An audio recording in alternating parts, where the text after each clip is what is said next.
I knew the company was finished the moment Christopher Walsh walked through those glass doors. Not when our stock took a nosedive, and not when they replaced the decent coffee with some organic mess that tasted like disappointment. It was when this 29-year-old kid in a tailored vest strutted into our conference room like he owned the place. My name's Daniel Patterson, I'm 48, and I've been writing code since before this kid learned to drive. 8 years at TechFlow Systems in Phoenix, through the good times and the disasters. I'm the guy who keeps the lights on when everything goes sideways. Former Navy logistics specialist, transitioned to civilian tech after my 20-year service ended. The military taught me systems thinking, patience, and how to plan for scenarios other people can't imagine. But to Christopher, I was just another old-timer taking up space and salary. I was sitting in my usual corner spot, nursing lukewarm coffee, and watching our new CTO survey the room like a general inspecting troops he planned to court-martial. The conference room was packed with tired engineers, most of us pushing 40 or well past it.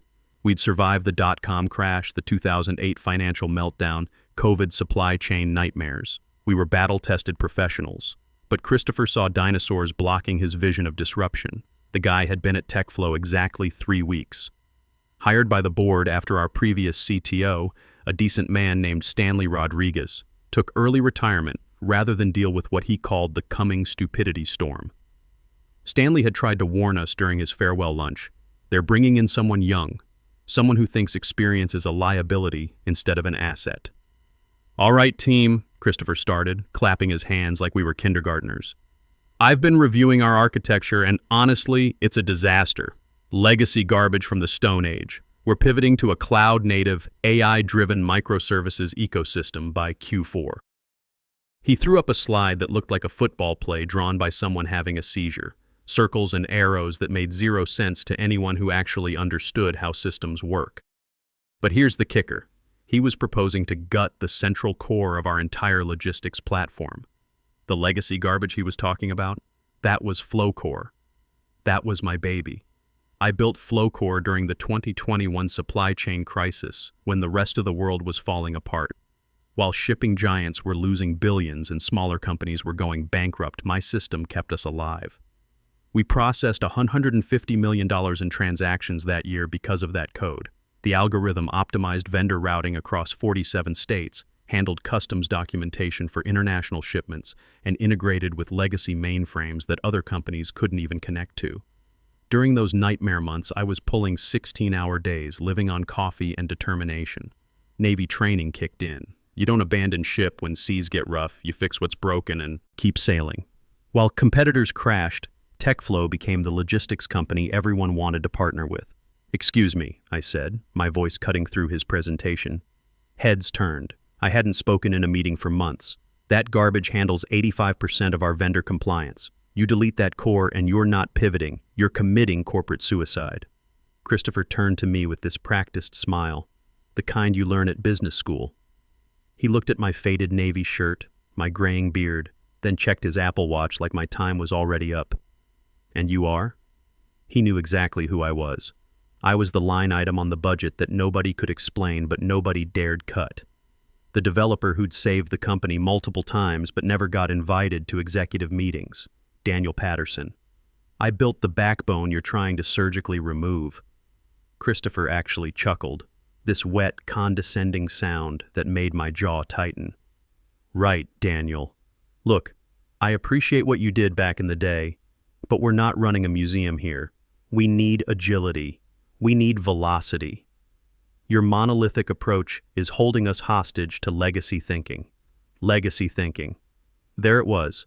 Corporate speak for you're old and in the way. I'd heard variations of this before. Dinosaur, old school, stuck in the past. The tech industry's polite way of saying your 20 years of experience meant nothing compared to fresh blood and buzzwords. The thing is, back in 2016, when TechFlow was just a chaotic startup with more lawsuits than revenue, they couldn't afford me. I was an independent contractor with rates that made CFOs weep. Fresh out of the Navy with specialized logistics experience, I was in demand. So my lawyer, Anthony Rodriguez, sharp guy who operates out of a strip mall but knows contracts like a submarine commander knows sonar, came up with a different deal. I didn't sign an employment contract. I signed a licensing agreement, I incorporated my own LLC, Patterson Tech Solutions, and licensed the Flowcore platform to them. Think Microsoft or Adobe. You don't buy the software, you buy the right to use it. And like any landlord with rowdy tenants, I kept the master key. Christopher had no idea. He saw a 48-year-old guy in a worn-out shirt and assumed I was some diversity hire from a bygone era, kept around for appearances. He thought he was firing dead weight. He didn't realize he was trying to evict the landlord while still living in the house. The military had taught me something valuable. Never interrupt your enemy when he's making a mistake. Okay, Christopher, I said, leaning back in my chair. You're the boss. Agility and velocity. Got it. He smirked and turned back to his meaningless diagram. We'll start sunsetting the old modules immediately. HR will handle some restructuring to align with our new vision.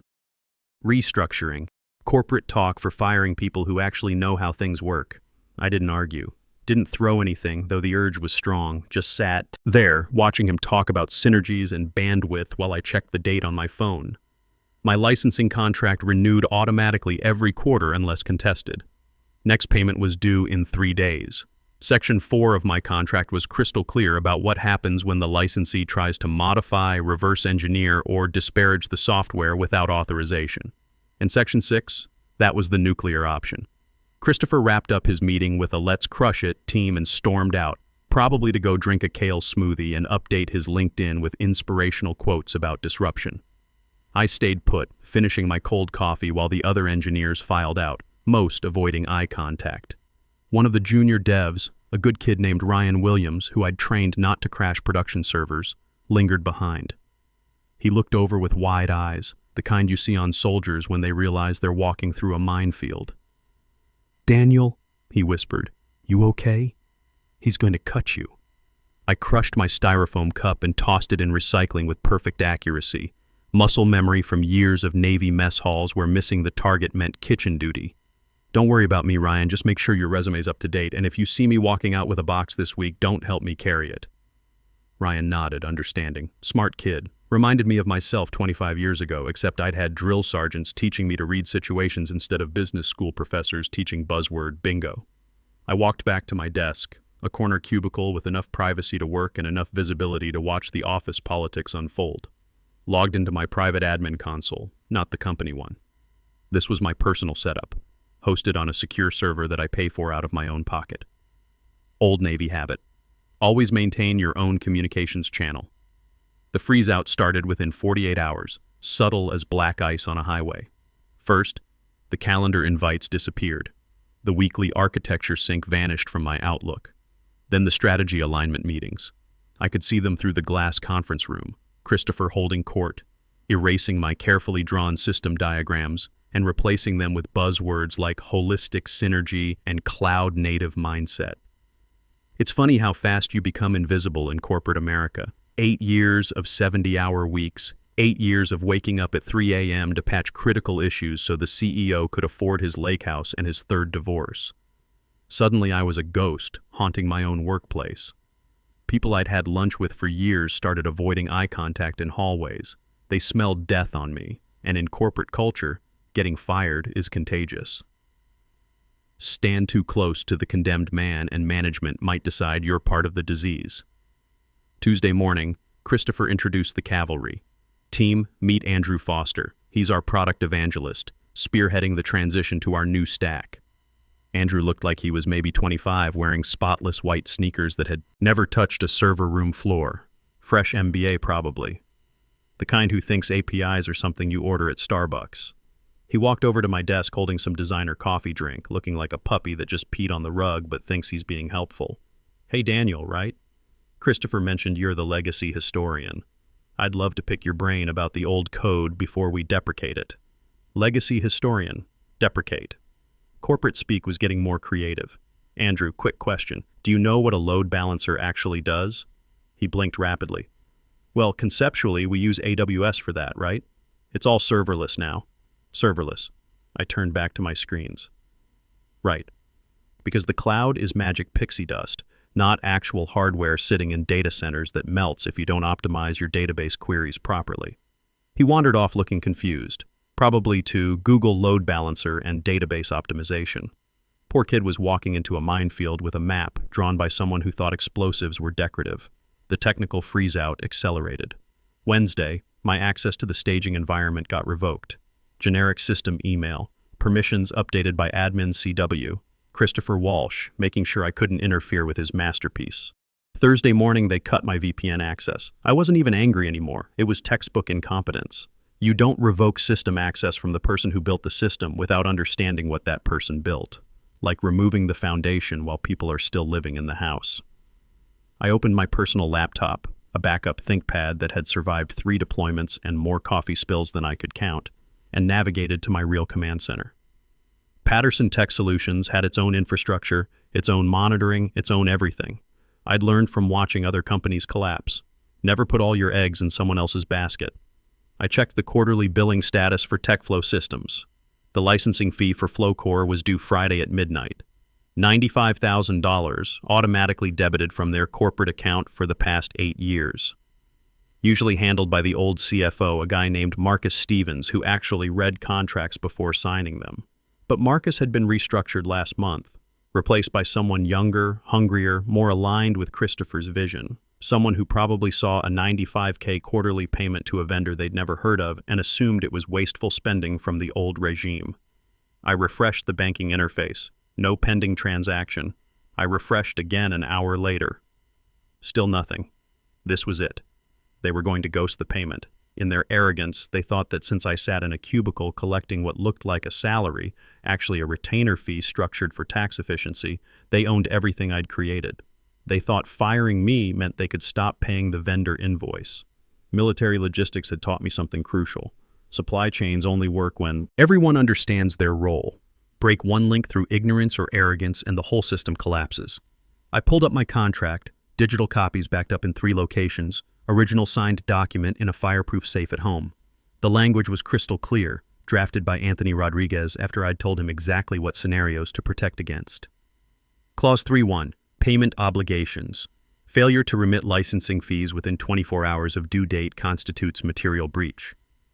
Clause 3.2. Cure periods. There is no cure period for willful non-payment or unauthorized modification of licensed software. Section 6. Termination rights. Upon material breach, licensor may immediately suspend all usage rights and access to the licensed technology.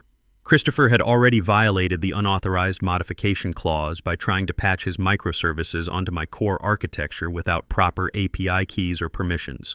Now he was about to blow the payment clause. I could have walked into his office right then. Could have said, "Hey, Christopher, you're about to default on the software that runs your entire operation." Could have been the good soldier, following chain of command, preventing disaster. But then I remembered legacy thinking. Remembered the way he looked at me like I was broken furniture he couldn't wait to dump on the curb. The Navy had taught me patience. Sometimes the best strategy is letting your enemy make all the mistakes while you prepare for the inevitable moment when they realize what they've done. I let the clock tick down, watching Thursday turn to Friday, counting the hours until Christopher learned the difference between owning employees and owning intellectual property. Friday afternoon, 4 p.m. sharp, my Outlook chimed. Calendar invite from HR. Subject, quick sync with Daniel Patterson. Location, conference room. B time, 4:30 p.m. They weren't even trying to be subtle. Friday firing, classic move. End of day, end of week, give people the weekend to forget you existed. I started packing. I didn't pack much. A few photos of my kids, my lucky multi-tool from Navy days, and a half-dead succulent that somehow survived 8 years of fluorescent lighting and office air conditioning. Before shutting down my company laptop, I ran a military-grade data wipe. Not because I had anything to hide, but because I'm a professional. You don't leave fingerprints on equipment you're returning. I grabbed the manila folder I'd brought from home that morning. Inside was my licensing contract with TechFlow, highlighted in strategic places. Time to go to the principal's office. Conference Room B was a glass fishbowl near the elevators, designed so everyone could watch your execution. Perfect for corporate theater. Christopher was already there, leaning against the wall with his arms crossed, probably practicing his Forbes 30 under 30 pose. Sitting at the table was Jennifer Parker from HR, a decent woman trapped in an indecent system. She had that look, the same expression Navy chaplains wore when delivering bad news to families. "Have a seat, Daniel," Jennifer said softly, like she was talking to someone on a ledge. I sat down and placed my manila folder on the table. Christopher eyed it suspiciously, probably thinking I was going to beg for my job with performance charts. Christopher jumped in before Jennifer could do her job properly. We've been evaluating team structure, and as we move toward our cloud-native future, your skill set doesn't align with our trajectory. Trajectory, I repeated, nodding slowly. Like a missile heading for a mountain. His jaw tightened. He wanted this over quick, wanted to get back to his disruption fantasies. We're terminating your employment effective immediately. Standard severance package, 2 weeks pay. We'll need your badge and laptop. Jennifer slid a stack of papers across the table. You'll also need to sign this NDA and non-disparagement agreement to receive severance. I didn't touch the papers. Looked straight at Christopher. Just to be clear, you're terminating our professional relationship completely? That's what fired means, Christopher snapped, his nice guy mask slipping. He wanted my salary budget, so he could hire 3 more Andrews. Okay. I reached into my pocket and pulled out my badge, slid it across the table. Then I took the company laptop out of my bag and placed it next to the badge. Clean surrender. I'm no longer an employee. Good, Christopher said, pushing off the wall. Security will escort you out. Wait. I placed my hand on the manila folder. We're done with the employment part. Now we need to discuss the vendor relationship. Christopher frowned. What vendor relationship? I opened the folder and spun the contract around so they could read it. Licensing agreement between Patterson Tech Solutions, LLC and TechFlow Systems, Inc., signed 2016, renewed automatically every quarter for 8 years. I don't work for you, Christopher. Never really did. My company licenses the technology that runs your procurement, logistics, and vendor payments.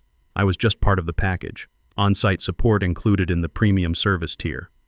Christopher laughed. Actually laughed. He picked up the contract, glanced at the cover page, tossed it back down like it was contaminated. This is old paperwork from startup days. We own everything you wrote while you were here.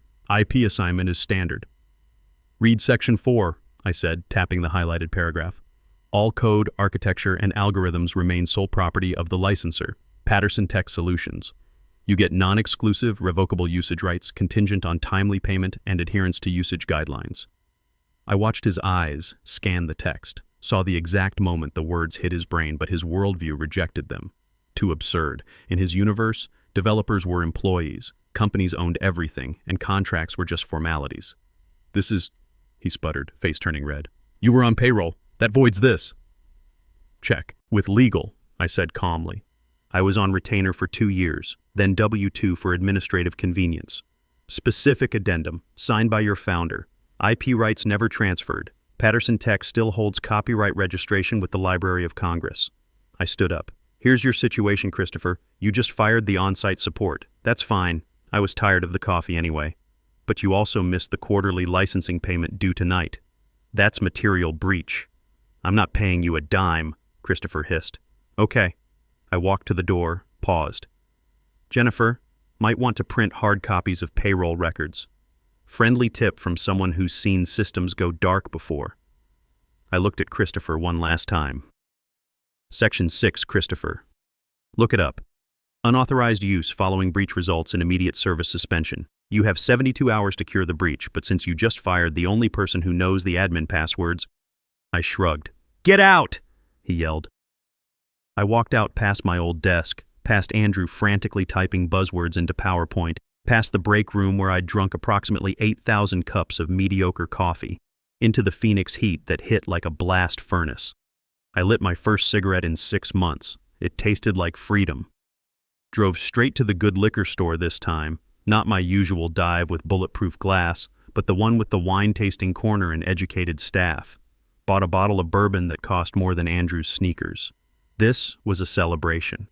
Back at my apartment, one bedroom that smelled like soldering iron and old leather, I set up my real command center. My personal laptop, my admin console, my licensing server hosted in a data center that TechFlow had never heard of. The beautiful thing about paranoid system design is that it assumes the worst about human nature. Every hour, TechFlow's servers pinged mine with a heartbeat signal. Am I authorized to exist? For 8 years, my server replied, yes, proceed with operations. I navigated to the license management panel. Current status, grace period. Grace period expires 46 hours, 23 minutes. Christopher thought I was bluffing, thought the contract was theater. He didn't understand that Flowcore was built by someone who'd learned supply chain management in the military, where assuming goodwill gets people killed. The system verified licensing status against blockchain records. Immutable, unhackable, automated. I'd designed it that way because I knew that someday, some Christopher would try to take credit for my work while refusing to pay for it. I changed the system from grace period to strict enforcement mode. Queued the command, revoke license key 001, TechFlow systems. I didn't execute it yet. Wanted to give them the weekend. Let Christopher enjoy his victory lap, maybe brag to his MBA friends about trimming legacy fat from his lean operation. The system would perform its next license verification Monday morning at 8 a.m., right when weekend transaction volume hit the servers. My phone buzzed. Text from Ryan. Christopher brought champagne to the office. Says he's using your salary to upgrade the break room. I feel sick.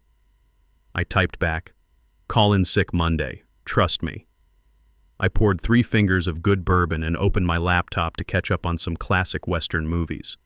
Sometimes the best revenge is just letting people hang themselves with the rope they insist on buying. I spent Sunday doing things I hadn't done in years. Slept past 6 a.m. without an alarm. Went to a diner and ate eggs that were swimming in real butter. Didn't check email once. Didn't answer the increasingly frantic automated alerts that started pinging my backup phone around noon when TechFlow's monitoring systems began detecting anomalous licensing server connectivity issues. Sunday night, I sat on my porch watching the sunset paint the desert red. The bourbon bottle was half empty, my resolve was diamond hard. Monday morning, TechFlow's warehouse teams would log in to process weekend orders. The automated procurement system would attempt to purchase $2 million in raw materials. Customer service would field thousands of calls, all through my software. 7:55 a.m.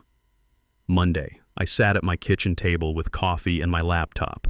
TechFlow's offices would be waking up. The overnight batch processes would be finishing. The system would perform its morning license verification. I hovered my cursor over the execute button. This wasn't revenge. Revenge is emotional. This was business. A landlord changing locks on tenants who trashed the property and skipped rent. Section 6, I whispered to my coffee cup. I clicked execute. On my screen, status lights cascaded from green to red. Inventory management. License revoked. Vendor API. Access denied. Payroll. Gateway. Critical failure. Customer database. Unauthorized access. The most beautiful error message I'd ever written appeared. Error 402. Payment required. Contact Patterson Tech Solutions for licensing renewal. 8:03 a.m. First alert hit my phone. The automated monitoring system I'd forgotten to unsubscribe from. SEV1. Outage. Core services unresponsive. Revenue impact critical. I imagined the scene. Warehouse scanners refusing to authenticate inventory. Truck drivers screaming because digital manifests showed blank. Customer service phones lighting up like a Christmas tree as order confirmations failed. 8:15 a.m. Phone rang. Unknown number. I let it go to voicemail, then listened. Daniel, this is Andrew. Everything's broken? The dashboard just says payment required and Christopher he's throwing things. Please call back. 8:30 a.m. Ryan texted. Dude, everything is down. Christopher literally kicked a server rack. He's screaming about cyber terrorism. I called in sick like you said. Watching from parking lot. This is insane. Kicking hardware. Universal sign of someone who thinks technology runs on magic instead of code. 9 o'clock a.m. The phone rang again. Caller ID, TechFlow HQ. I answered, put it on speaker, and continued eating toast. Daniel, this is Christopher. His voice was strangled, octave higher than Friday. We have a situation. The system's completely down. We think it's a logic bomb. Did you plant malware? I don't work there anymore, Christopher, I said calmly. Return my laptop, remember? No access. Don't give me that. The error message mentions your company. What did you do? Oh, the licensing issue. I mentioned that Friday. Did you pay the quarterly invoice? We're not paying extortion. It's a contract, not extortion. Since you breached payment terms and terminated support services, the software reverted to its default state, off. Turn it back on right now or I will sue you into bankruptcy. Christopher, I said, voice dropping to that cold Navy tone I used with sailors who thought they were smarter than physics. You're currently using unauthorized intellectual property. My lawyer's already drafting cease and desist notices. Any bypass attempts violate the DMCA. That's federal prison time. Silence. Muffled voices in the background.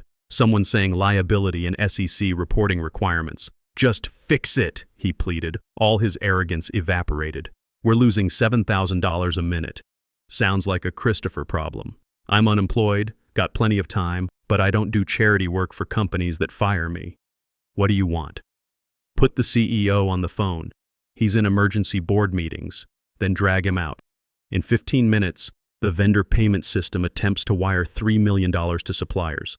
When those transfers fail because the encryption keys are locked, your supply chain officially dies. I heard running footsteps, doors slamming, panicked voices. New voice came on, deep, authoritative, but currently shaking. Michael Stevens, CEO, the man who'd bought lake houses while I patched critical systems. Daniel, what the hell is happening? Morning, Michael, your CTO fired your landlord. Now you're locked out of the house. Michael immediately tried the corporate family speech, last refuge of executives facing investor lawsuits. Look, emotions are running high. Christopher's young, made a mistake. Come back, we'll discuss a substantial raise. I don't want a raise, Michael.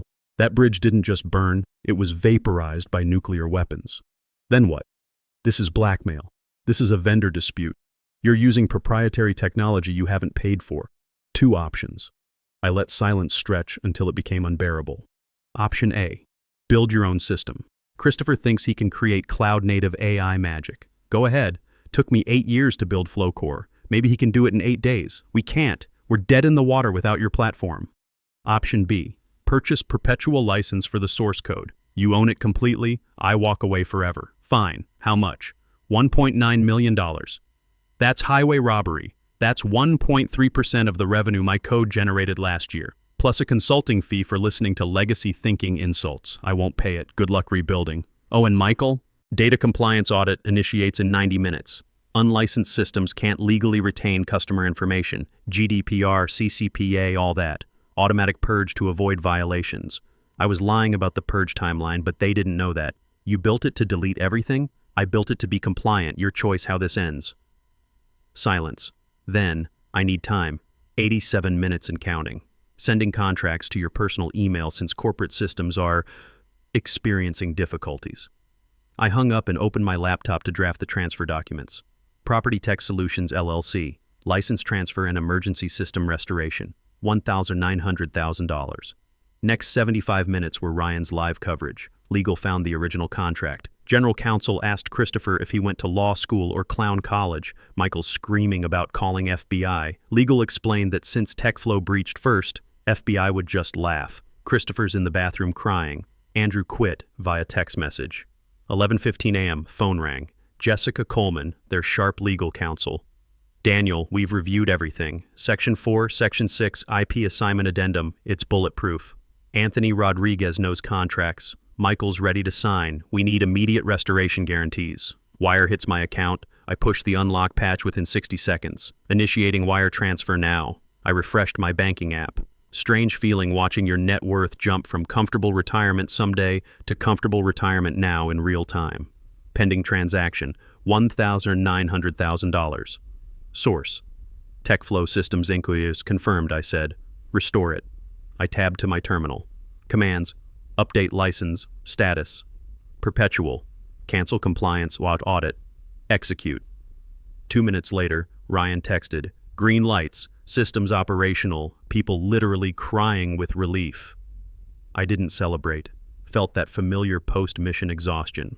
It was over. 3 weeks later, I was sitting in Streamline Core's executive conference room. Not the glass fishbowl for executions, but the mahogany-paneled room where actual decisions got made. Stan Rodriguez, their VP of engineering, built like a linebacker but sharp as a scalpel, leaned back in his leather chair.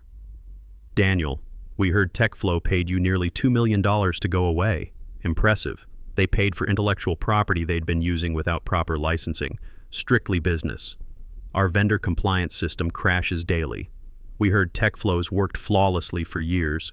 Not worked, works. Different architecture entirely. Can you build us something similar? I smiled, pulled out a fresh folder. Can't replicate that code. I sold the IP, honor contracts. But that system's 8 years old. I've been designing next-generation architecture. Rust-based machine learning integration handles 10x the transaction volume. Timeline? 8 months with the right team. Full autonomy, no product evangelists. Compensation? $350K base plus equity. And Stan? I work for engineers who respect experience, not kids who think legacy means obsolete. Stan extended his hand. Welcome to Streamline Core, Daniel. 6 months later, I'm writing this from my home office, converted garage with a view of actual mountains instead of glass towers. Streamline Core Flow Core 2.0 launched last month, destroyed the competition. TechFlow's stock dropped 30% in the first quarter. They're trapped with systems they barely understand, maintained by terrified junior developers afraid to change a single line. Christopher eventually quit, pivoted to cryptocurrency consulting. Perfect industry for someone who sells hot air and disappears before reality sets in. Me, I check the system logs each morning like reading the newspaper. Commerce flowing through algorithms I designed, supply chains humming efficiently. I think about developers like me across the country. Invisible architects keeping civilization running while management takes credit. We're out here. We read the fine print.